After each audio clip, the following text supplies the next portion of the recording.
रामकृष्ण हरी सर्वांना. आज दिनांक 18 जुलै 2026, वार आहे शनिवार.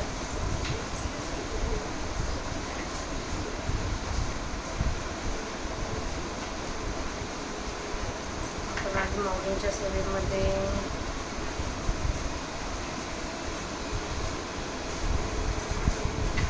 18वा अध्याय चालू केला होता वाचायचा.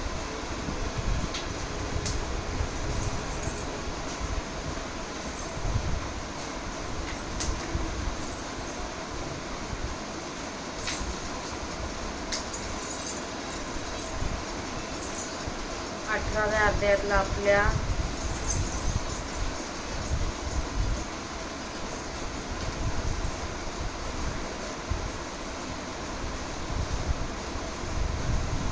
(748) ओव्यांचं आपण वाचन केलं होतं. आता तिथून पुढच्या ओव्यांना सुरुवात करूया.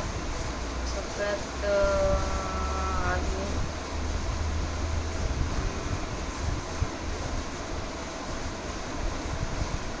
जे रोज माझ्यासोबत माऊलींचा 18वा अध्याय ऐकत आहेत त्या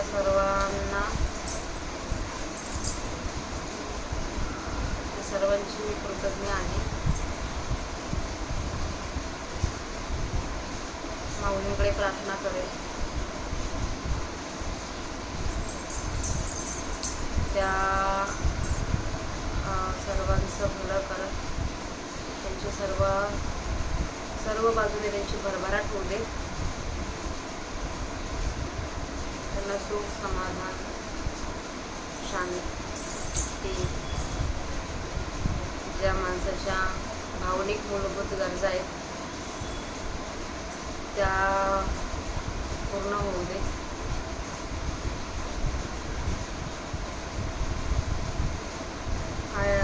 मला आशा आहे की मी 18वा अध्याय पूर्ण करेन, कारण की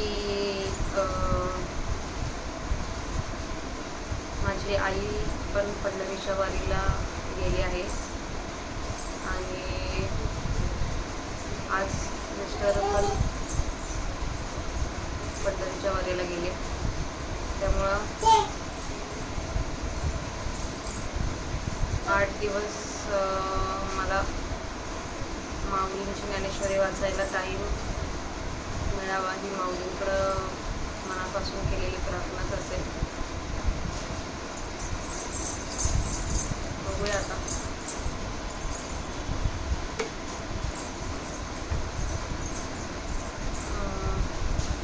गणपती बाप्पांना नमस्कार करूया. वक्रतुंड महाकाय सूर्यकोटी समप्रभा निर्विघ्नं कुरु मे देव सर्वकार्येषु सर्वदा. अलंकापुरी पुण्यभूमी पवित्र तिथे नांदतो ज्ञान राजा सुपात्र. तया आठवीता महापुण्य राशी नमस्कार माझा श्री सद्गुरु ज्ञानेश्वराशी. श्लोक 35. यया स्वप्नं भयं शोकं विषादं मदमेव च न विमुच्यति दुर्मेधा नृती सा तामसी मता. तरी सर्वा धर्मे गुणे जया असेल का रूपा येणे. कोळसा काळेपदी घडला जैसा अहो प्राकृता आणि हिनू त्या केही गुणत्वाचा मानू. परिणाम म्हणे जे पुण्यजनू राक्षसो काही पैग्रहा माझे इंगळू त्या ती म्हणे पै मंगळू. तैसा तमी घसाळू गुणशब्दुहा जे सर्व दोषांचा वसवटा. तमचे कामवणी सुकटा उभारीला अंगवठा दया नराचा. तो आळस सुनी असे खाखे म्हणून निद्रे काही न मुके. पापे पोषिता दुखे न सांडिले जेवी आणि देहधनाची आवडी सदा भय तया ते न सांडी. विसंबू न सके धोंडी काठीने जैसे आणि पदार्थ जाती स्नेह बांधो म्हणून तो शोक ठाव. केले न शके पाप जाओ कृतघ्नोनी जैसे आणि असंतोष जैसे धरून ठेला हरणीशी म्हणून मैत्री तेनेसे विषादे केले. लसना ते न सांडे गंधी का अप्रतिष्ठया ते जाधी. तेसी केला मरणाविधी विषादे तया आणि वैसा वित्त कामो यांची वाढवी संभ्रम. म्हणून मध्ये आश्रम तोचे केला. आगी ते न सांडी तापो सळा ते जातीचा सापो का जगाचा वैरी वासिपो अखंड जैसा. ना तरी शरीराने काळू न विसंबे कवणे वेळ पैसा आधी आढळू तामसी मधू एवंपासही निद्राधिक तामसाच्या ठाई दे दोख जिया धृती देख धरिले आहादी ते गा धृती नावे तामसी येथ हे जाणावे मनितले तेने देवे जगाचेने एवं त्रिविध जे बुद्धी की जे कर्म निश्चय आधी तो धृती या सिद्धी नेई जो येथ सूर्यमार्ग गोसरू होय आणि तो चालती तीर पाये परी चालणे ते आहे धैर्य जेवी तेसे बुद्धे कर्माचे धावी ते कारण सामग्री निफजवे परी निफजवया होवावी धीरताजे ते हे गा तुझ प्रती सांगितले त्रिविध धृती या कर्मत्रया निष्पत्ती झालिया मग येथ फळ जे एक निफजे सुख जया ते म्हणजे तेही त्रिविध जाणले कर्मावशे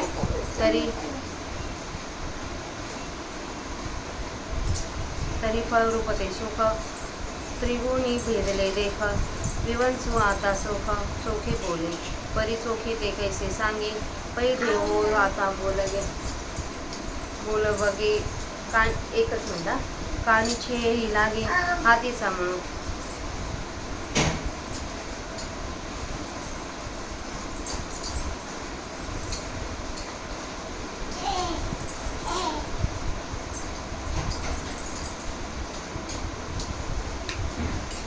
म्हणून जयाचे नियावेरे अवधानही होय बाहेरे देणे ऐकहो अंतरे जेवाचे निजीवे ऐसे म्हणून देव इथे या बापू मामापाशी असतो पर्यंत देव बाप्पा करा हात जोडा त्रिहोदी सुखाचा प्रस्ताव मांडला तो निर्वाह निरुपतसे सुखात द्विधा आणि त्रिविधम शृणु मे भरतर्षभ अभ्यासाद्वमते यत्र दुःखांतच निगच्छति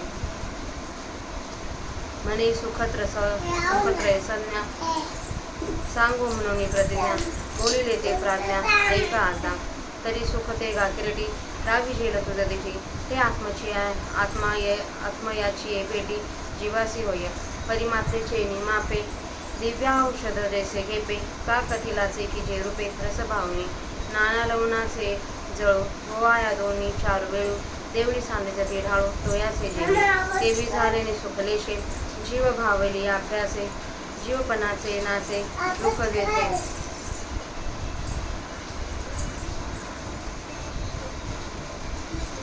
दुःख देते ते येत आत्मसुख झाले असे त्रिगुणात्मक तेही सांगो एक एक रूप आता यत्तग्रे विषमीव परिणामे मृतोपमं तथ सुखम सात्विकम प्रोक्तम आत्मबुद्धी प्रसादजम आता चंदनाचे बुड सर्पी जैसे दुवाड का निधनाचे तोंड विवसिया जीवी अगा स्वर्गीचे घुमटे आडव याग संकडे का बाळपण दासते रासकाळे हे असो दीपाची सिद्धी अवघड दुआधी ना तरी तो औषधी जिभेचा ठाऊ तयापरी पांडवा ज्या सुखाचा रिगावा विषम तेथ मिळावा यमदमांचा देत सर्वासने आमिठी अंगी ऐसे वैराग्य उठी स्वर्ग संसारा कांटी काढितची विवेक श्रवणे अति त्रासे जेथ व्रताचरणे कर्कशे करिता जाती भोगसे बुद्ध्याधिकांचे सुषुम्नेचे नितोंडे गिळीजा प्राणापानाचे लोले मोहनी ऐसेचे एवढे भारी देत जे सारसाही बिघडता होय हो हाऊनी वत्सा काढिता तवा नवे भनंगो दवडिता भानयावरणी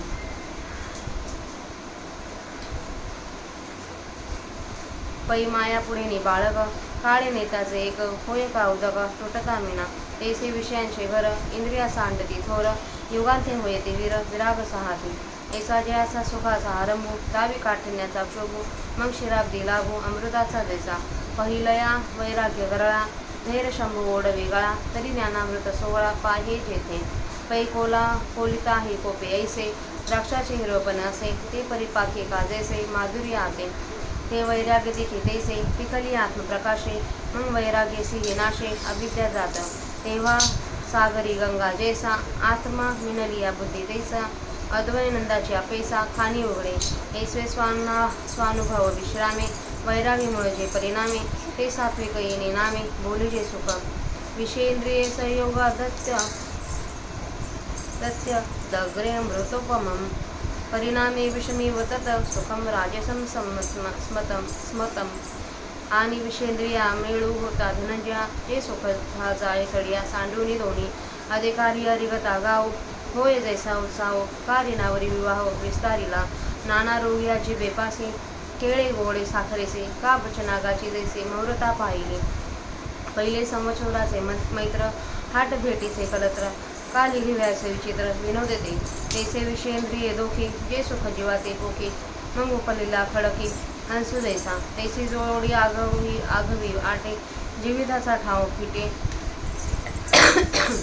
सुकृतीची ही सुटे धनाची गाठी आणि भोगिले जे काही ते स्वप्न तैसे होय नाही मग हानिसाची घाई लोळावे एवढे ऐसे आपत्तीचे सुख ऐकी परिणामे देख परत्रिकी रविक होऊही परते जे इंद्रिय जाताळा निदलिया हरभरा समळा जाळूनी भोगीचे सोळा विषयांचा तेथ पातके बांधिते थाव ते नरकी देते ठेव जैने सुख हा अपाव परत्रे ऐसा परिणामी विष मौरे परिमारुनी अंती खरे तैसे आधीचे गोंडेरे अंतीकडून पार्थादे सुखा साचे बळीले आहे राजाचे म्हणून नशिबे त्याचे अंग कही यदग्रेच्या अनुबंधेच सुखम मोहनामात्मनाः निद्रालस्य प्रमोदर्थम तत्ता मसुदा मसमुदाहृतम आणि अपायाचे निपाने अखाद्याचे अखाद्याचे निभोजने स्वैरश्री सन्निधाने होय जे सुख का पुढीलाचे निमारे ना तरी परस वापाहारे जे सुख अवतरे भाटांच्या बोली जे आलस्यावरी पोखीजे निद्रे मजे जे देखीजे जयाच्या आद्यंती भुलीजे आपुले वाट देगा सुख पारथा तामस जाण सर्वता हे बहुन सांगीची जे कथा असंभाव्य आहे ऐसे कर्म भेदे मुदले फळ सुख इद्रिदा झाले ते हे यथागमे गेले गोचर तुझ ते करता कर्म फळ हे त्रिपुटी एकी केवळ वाचुनी काहीचे नसे स्थूळ सूक्ष्मी ये आणि हे तव त्रिपुटी ही गुणी ही किरटी गुंफली असे पटी तांतवी जैसी न तदस्ती पृथ्वीव्या वा देवी देवशु वा पुनः सत्वं प्रकृती जैर्मुक्तं यदेवी स्यात् त्रिभुवनाः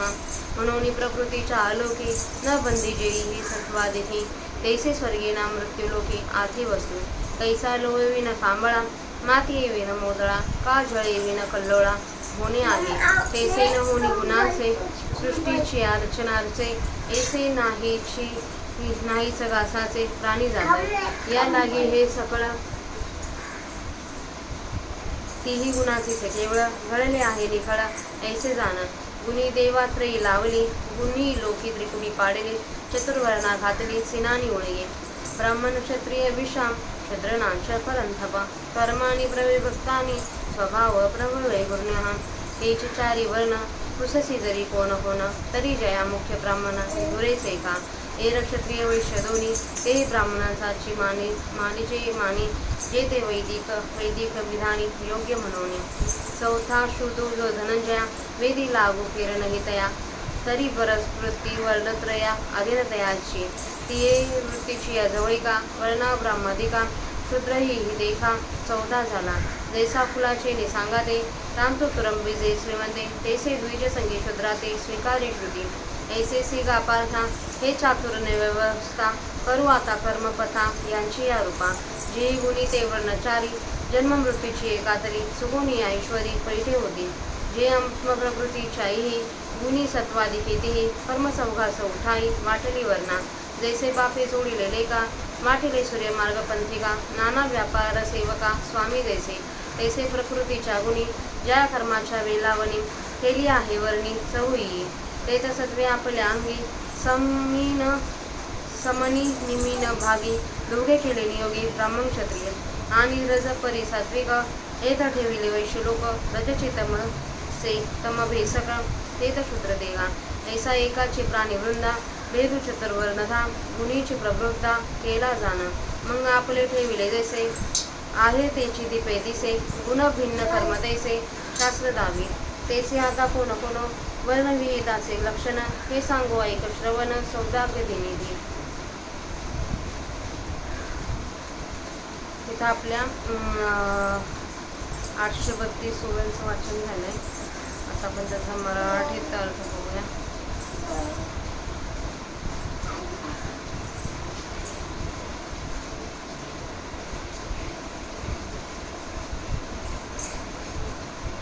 दुर्बुद्ध मनुष्य ज्याच्या योगाने निद्रा, भय, शोक, खेद आणि मद ही मोडीत नाही, त्याला तामस धैर्य समजतात. कोळसा जसा काळेपणाचा बनला आहे, त्याप्रमाणे त्या तामस धैर्याचे सर्वात नीच जो तमोगुण त्या गुणाने रूपाला येणे असते. अहो, जो तमोगुण साधारण आहे आणि नीच आहे, त्याला देखील गुणपणाची पदवी कशी? तर राक्षस हे दुष्ट पापी असून देखील त्यास पुण्यजन असे नाव नाही काय? नवग्रहांमध्ये जो विस्तावासारखा आहे, त्याला मंगळ कल्याण करणारा म्हणतात. त्याप्रमाणे तमोगुणाच्या ठिकाणी गुण हा शब्द अविचाराने लावलेला आहे. हे चांगल्या योद्ध्या अर्जुना, सर्व दोषांचे आश्रयस्थान जो तमोगुण तो कमावून ज्या पुरुषाचे शरीर उभारले आहे, ज्याप्रमाणे एकसारखे पापच करीत गेले असता त्या पाप करणाऱ्याला दुःख कधीच सोडित नाही, त्याप्रमाणे तो तमोगुण पुरुष आळस पाकेत बाळगून असतो, म्हणून निद्रा त्याला कधीच सोडित नाही. आणि ज्याप्रमाणे धोंड्याला कठीणपणा सोडणे शक्य नाही, त्याप्रमाणे देहाच्या व धनाच्या प्रेमामुळे त्याला भय केव्हा सोडित नाही. आणि ज्याप्रमाणे कृतघ्न पुरुषांपासून पाप जाऊ शकत नाही, त्याप्रमाणे तो तामसी पुरुष सर्व पदार्थांच्या ठिकाणी स्नेह जोडून ठेवितो, म्हणून शोकाने त्यास आपले राहावयाचे घर केलेले असते. आणि तो तामसी पुरुष असंतोषाला रात्रंदिवस जीवाशी धरून राहिला, म्हणून खेदाने त्याच्याशी मैत्री झाली. ज्याप्रमाणे लसूणाला घाण कधीच सोडत नाही, अथवा पथ्य न करणाऱ्याला रोग कधीच सोडित नाही, त्याप्रमाणे त्या तामसी पुरुषाला मरणाच्या वेळेपर्यंत खेद सोडित नाही. आणि तारुण्य, द्रव्य आणि विषय इच्छा यांचे तो तामसी पुरुष महत्त्व वाढवितो, म्हणून मदाने त्यास आपले राहण्याचे ठिकाण केले आहे. ज्याप्रमाणे अग्नीला उष्णता सोडित नाही, अथवा जातीवाणू सर्प जसा वैर सोडत नाही, अथवा भय जसे नेहमी जगाचा शत्रू आहे, अथवा ज्याप्रमाणे शरीराला काळ कोणत्याही वेळी विसरत नाही, त्याप्रमाणे तामसी पुरुषाच्या ठिकाणी मत कायमचा असतो. पहा, याप्रमाणे हे निद्राधिक पाच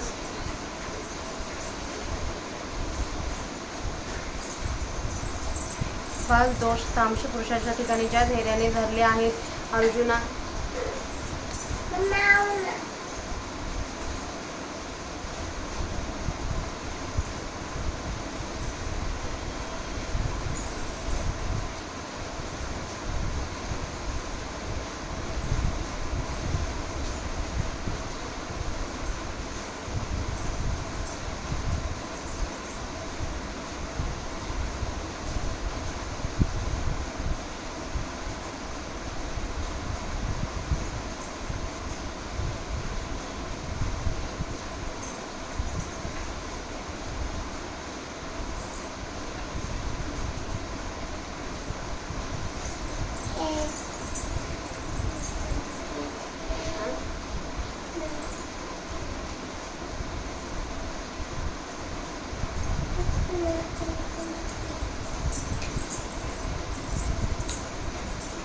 तामसी पुरुषाच्या ठिकाणी मग कायमचा असतो. पहा, याप्रमाणे निद्राधिक 5 दोष तामसी पुरुषाच्या ठिकाणी ज्या धैर्याने धरले आहेत अर्जुना, त्या धैर्याला जगात तामस धैर्य असे म्हणतात, असे तू समज, असे त्या जगाच्या देवाने श्रीकृष्णाने म्हटले.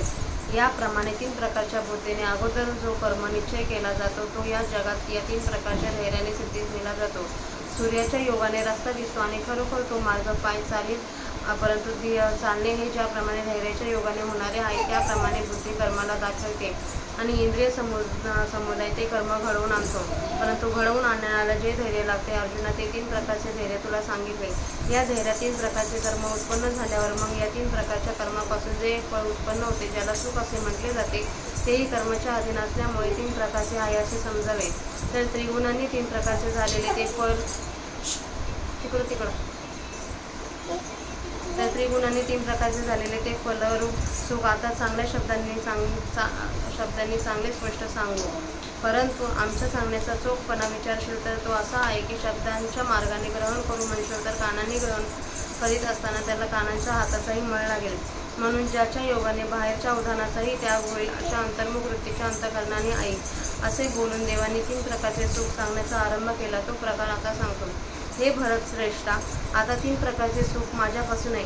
ज्याच्या ठिकाणी जीव अभ्यासाच्या योगाने रममान होतो व ज्या योगाने जीवाच्या जीवपणाचा दुःखाचा नाश होतो, खात्रीने होतो, त्याला सुख असे म्हणतात. देव म्हणतात, 3 प्रकारच्या सुखांची लक्षणे सांगू. म्हणून जी आम्ही प्रतिज्ञा केली ते 3 प्रकारचे सुख सांगतो. बुद्धिमान अर्जुना, आता ऐक. तर अर्जुना, जे आत्म्याच्या भेटीत जीवास होते ते सुख तुला समजेल असे सांगण्यात येईल. परंतु प्रमाणाच्या मापाने जसे दिव्य औषध घेतले जाते अथवा रसाची पुट्टे देऊन जसे कपिलाचा रूपे केले जातात अथवा मिठाचे पाणी होण्याकरिता जसे 2-4 वेळा त्या मिठास पाण्याचे हापके देऊन टाकावे लागतात, त्याप्रमाणे आत्मा आणि जीव यांच्या भेटीत झालेल्या सुखालेशाने गोडी लावून जीवाला अभ्यासाने त्या सुखलेशांची पुट्टे दिली असता या आत्मसुखाच्या ठिकाणी जीवपणाचे दुःख नाश पावते. ते आत्मसुख या जगात त्रिगुणात्मक झाले आहे. आता त्यापैकी देखील एकेकाचे लक्षण सांगतो. जे आरंभी विषयासारखे पण परिणामी अमृताप्रमाणे जे आत्मबुद्धी प्रसादाने आत्म्याच्या ठिकाणी बुद्धी नाहीशी झाली असता उत्पन्न होणाऱ्या प्रसन्नतेपासून उत्पन्न होते त्या सुखास सात्विक सुख असे म्हणतात. आता चंदनाच्या झाडांचे बोट जसे सर्पामुळे प्राप्त होण्यास अवघड झालेले असते अथवा ठेव्यावरील तोंडावरील पिशाच्यामुळे तो ठेवा प्राप्त होणे कठीण झालेले असते. अरे अर्जुना, स्वर्गातील चांगले भोग प्राप्त होण्यास यज्ञरूपी संकटाची अडचण असते अथवा प्रथम श्वासाचे प्रसंग येण्याने बाळपण देखील पीडाकारक झालेले असते. हे राहू दे.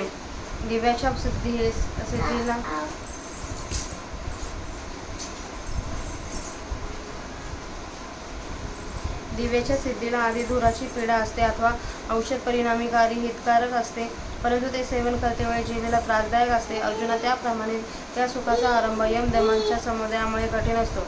त्या सुखात आरंभी सर्व स्नेहाला नाहीसे करीत अंगात असे वैराग्य उत्पन्न होते की ते स्वर्गरूपी व संसाररूपी कुंपण काढून टाकतेच.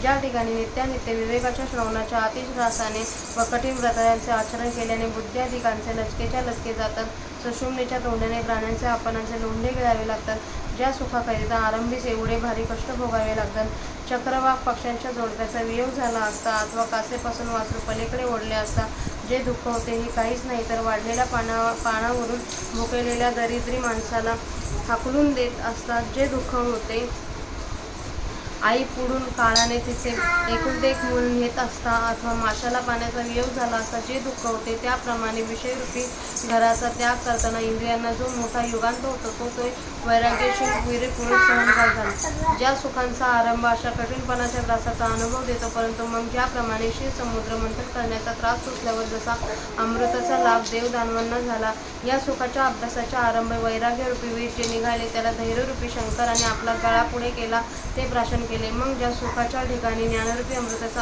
आनंद प्रकट झाला, हिरवे द्राक्ष इतके आंबट झाले असता की तोंडात टाकल्याबरोबर जिभेला ते कोलितापेक्षा जास्त चटका देते, परंतु ते द्राक्ष पिकले असता तेच हिरवे पण गोड होते. त्याप्रमाणे वैराग्याधिक आत्मज्ञानाने परिपक्व झाल्यावर मग वैराग्यसुद्धा सर्व अविद्या नाहीशी होते. तेव्हा ज्याप्रमाणे गंगा समुद्राला मिळते व समुद्र होते, त्याप्रमाणे आत्म्याला बुद्धी मिळाल्यावर ती आत्मरूप होते आणि मग अद्वैनंदाचे आपोआप खान उघडते. याप्रमाणे ज्या सुखाला वैराग्य हे मूळ असून जे आत्मानुभवाच्या विश्रांती रूपाने परिणामाला पावते त्यास सात्विक सुख असे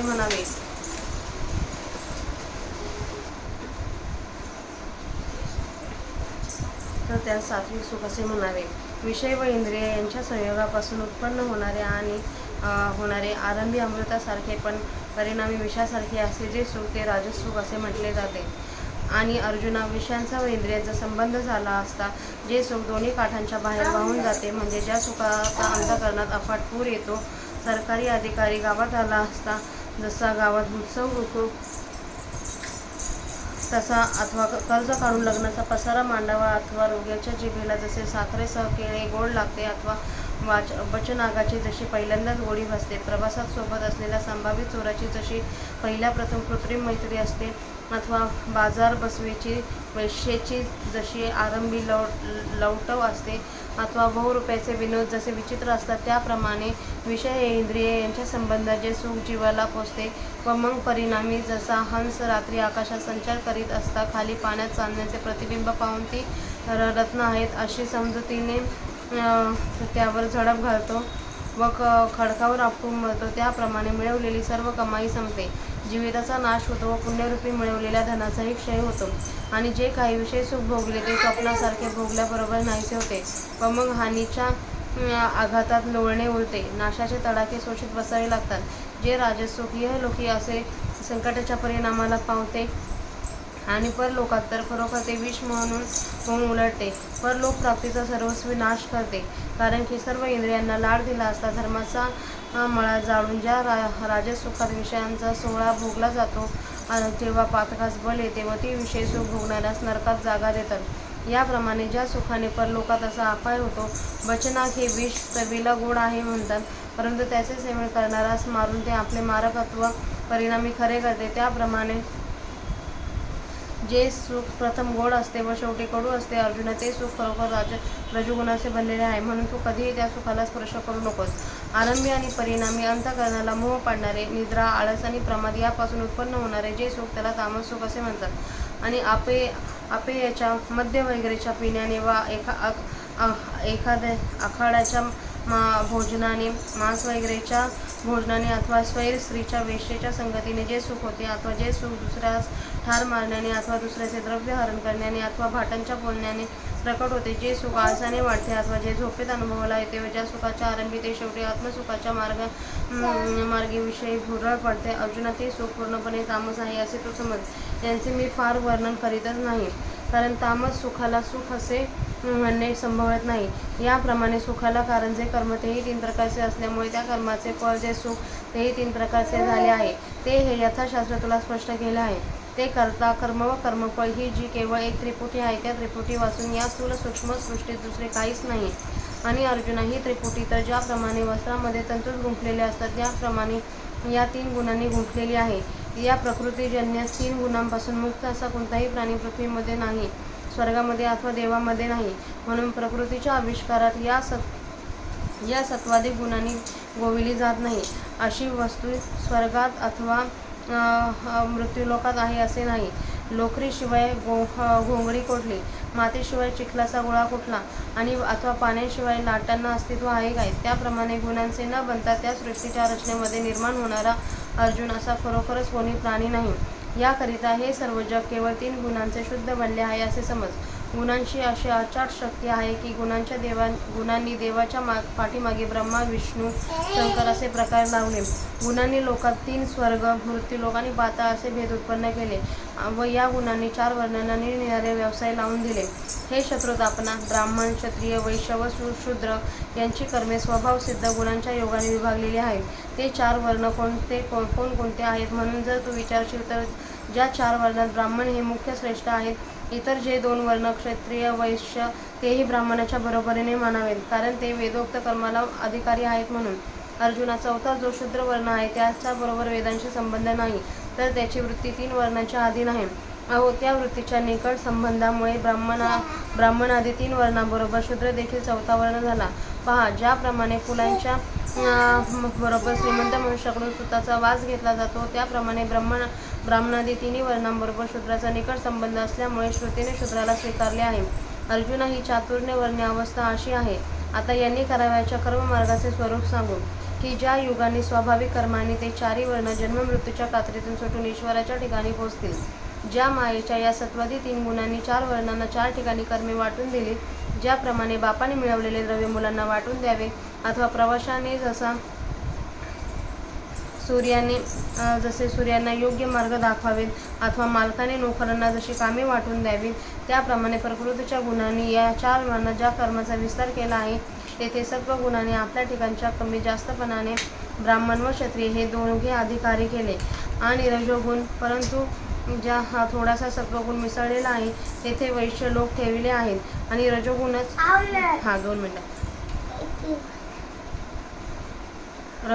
पण ज्या तमोगुण मिसळलेला आहे त्या ठिकाणी शूद्र ठेवले आहेत. हे बुद्धिमान अर्जुना, याप्रमाणे एकाच मनुष्य प्राण्यांच्या समुदायात या गुणांनी 4 प्रकारच्या वर्णाचा भेद केला आहे असे तू समज.